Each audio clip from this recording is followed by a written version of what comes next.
උදේ කෑමට රෑ කෑමට හවස තේ බොන වෙලාවට කරි වර්ග මොනවත්ම නැතුව ගොඩක් රසට පුළුන් වගේ සොෆ්ට් එකට හදාගන්න පුළුවන් රොටියක් තමයි අද මම ඔයාලට අරගෙන ආවේ. ඉතින් හරිම රසයි මේ විදිහට හදාගත්තාම බලමු කොහොමද හදාගන්නේ කියලා. මුලින්ම තෙල් මේස හැදි දෙකක් ලිපේ තියලා තෙල් ටික රත් වෙනකොට සුදු ලුණු බික් 3ක් විතර තල්ලා එකතු කරගන්නවා. ඒ ටික ලා රන්වන් පාටකට බැදීගෙන එනකොට පොඩි රටලූණු ගෙඩියක් මේ විදිහට පොඩියට කපලා එකතු කරගන්නවා. ඒ ටිකත් මේ විදිහට ටෙම්පරාදු කරගන්න. පොඩියට කපාගත්ත අමු මිරිස්, කැරට් ටිකක්, කරපිංච ටිකක් පොඩියට කපලා මේකට එකතු කරගන්නවා. කැමති එළවලු වර්ගයක් ඔයාට එකතු කරගන්න පුළුවන්. ඒ ටිකත් මේ විදිහට ටෙම්පරාදු කරගන්න.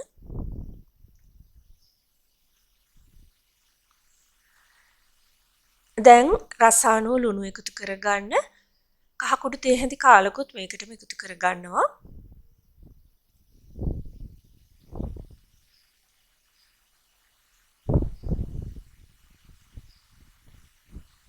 පොඩ්ඩක් මේ විදිහට මේ ටික කලවම් කරලා මේ ටික ටෙම්පරාදු වෙන්න අරින්න. දැන් මම රසායනෝ කැලි මිරිස් එකතු කරගන්නවා. ඉතින් ඔයාගේ රසායනෝ අවශ්‍ය ප්‍රමාණයට එකතු කරලා ඒ ටිකත් පොඩ්ඩක් මේ විදිහට විනාඩියක් විතර ලිපේ තියෙන්න ඇරලා ලිප ඔෆ් කරගන්න. දැන් ඒ ටික පැත්තකින් තියලා පිටි ඩෝ එක හදාගමු. මෙතන මම අරගත්තා කිරි මිලිලීටර් 150ක්. ඔයාට ෆ්‍රෙෂ් මිල්ක් අරගන්නත් පුළුවන්. පිටි කිරි දිය කරලා අරගන්නත් පුළුවන්. ඒකට සීනි තේ හැඳි එකමාරක් එකතු කරා, ඊස්ට් තේ හැඳි භාගයක් එකතු කළා. ඒ ටික පොඩ්ඩක් මේ විදිහට කලවම් කරගන්න. කිරි ටික ලා රස්නෙකට තමයි මම අරගත්තේ.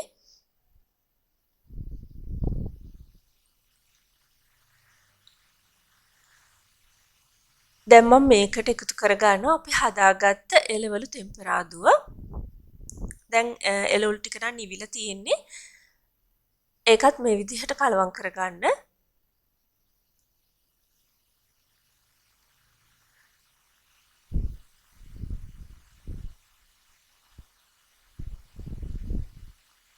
දැන් මම මේකටම පාන් පිටි ග්‍රෑම් 250ක් එකතු කරගන්නවා. ඔයාට ඊස්ට් ටික ෂුවර් නැත්තම් ඊස්ට් ටික පිපෙන්න තියලා පොඩ්ඩක් බලලා පාන් පිටි එකතු කරගන්න. ඉතින් මම මේ ඊස්ට් එකටම මේ වෙලාවෙම පාන් පිටි එකතු කරගත්තා. ඊළඟට පිටි ටික මේ විදිහට හැන්දකින් මම කලවම් කරගන්නවා. මේ විදිහට පිටි ටික කලවම් කරගනිද්දි මෙතෙන්දී අපි පොල් තෙල් එකතු කරන්නේ නැහැ. මොකද ටෙම්පරාදු එකේ හොඳට මේකේ තෙල් ගතිය තියෙන නිසා. ඔයාට මේ විදිහට හදාගත්තාම පොඩ්ඩක්වත් ඇලෙන්නේ නැතුව පිටි ඩෝ එක අනා ගන්න පුළුවන්. ඉතින් මම දැන් හැන්ද අයින් කරලා අතින් පිටි ඩෝ එක අනා ගන්නවා. ඉතින් පොඩ්ඩක්වත් අතේ ඇලෙන්නේ නැතුව හරිම ලේසියෙන් පිටි ඩෝ එක මෙහෙම අනා ගන්න පුළුවන්. පිටි ඩෝ එක අනාගෙන යද්දි ඔයාට දැනෙනවා නම් මේකේ වතුර මදි කියලා මේකට ඔයාට වතුර මේස හැන්දක් එහෙම නැත්නම් කිරි මේස හැන්දක් එකතු කරගන්න පුළුවන්. ඉතින් මම එකතු කරගත්ත පිටි ප්‍රමාණයට කිරි ටික ගානට තිබුණ නිසා මං ආයි වතුර එහෙම නැත්නම් කිරි මොනවත් එකතු කරේ නැහැ. ඉතින් දැන් මෙන්න මේ වගේ විනාඩි 2ක් විතර මම මේ පිටි ඩෝ එක නීට් කරගත්තා. ඒ වගේම ඔයා බලන්න මේකේ ලුණු රස අපි කලින් ලුණු එකතු කරගත්ත නිසා මම අමතරව මේකට ලුණු එකතු කරගත්තේ නැහැ. ඔයා රස බලලා පිටි ඩෝ එකට අවශ්‍ය නම් ලුණු එකතු කරගන්න.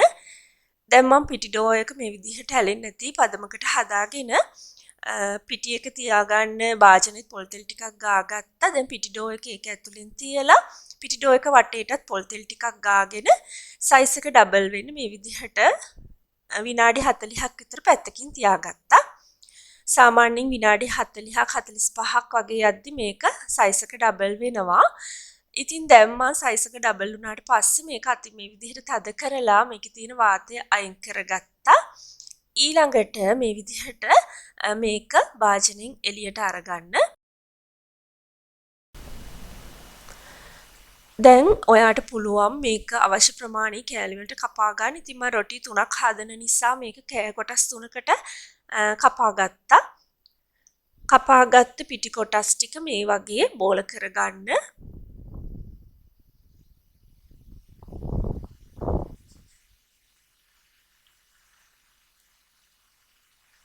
මෙන්න මේ විදිහට හදාගෙන ඒ ටිකත් මම පැත්තකින් තියා ගන්නවා.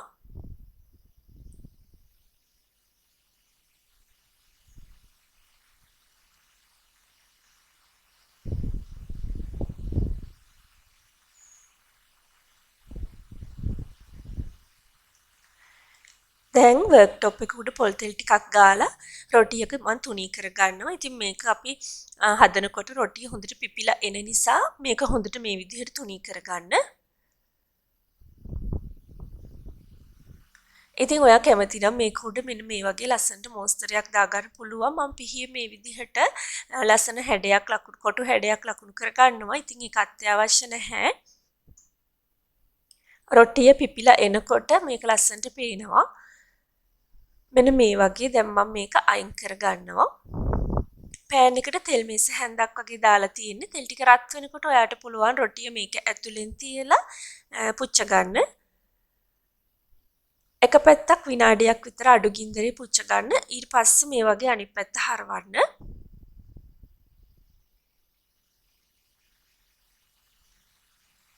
ඒ පැත්තත් විනාඩියක් විතර පුච්ච ගන්න. දැන් ඔයාට පුළුවන් මේක ලිපෙන් අයින් කරගන්න. ඉතින් ලස්සනට රොටිය දෙපැත්තෙන් පිච්චිලා තියෙන්නේ. මම දැන් මේක ලිපෙන් අයින් කරගන්නවා. ඉතින් මේ විදිහට ඔක්කොම රොටි ටික හදාගන්න. ඉතින් කිසිම කරි වර්ගයක් නැතුව ඔයාට නිකම් වුණත් කන්න පුළුවන්. එහෙම නැත්නම් මස් හොදි, මාළු හොදි, ලුණු මිරිස්, සෝස් වර්ග කැමති දෙයක් එක්ක රස බලන්න පුළුවන්.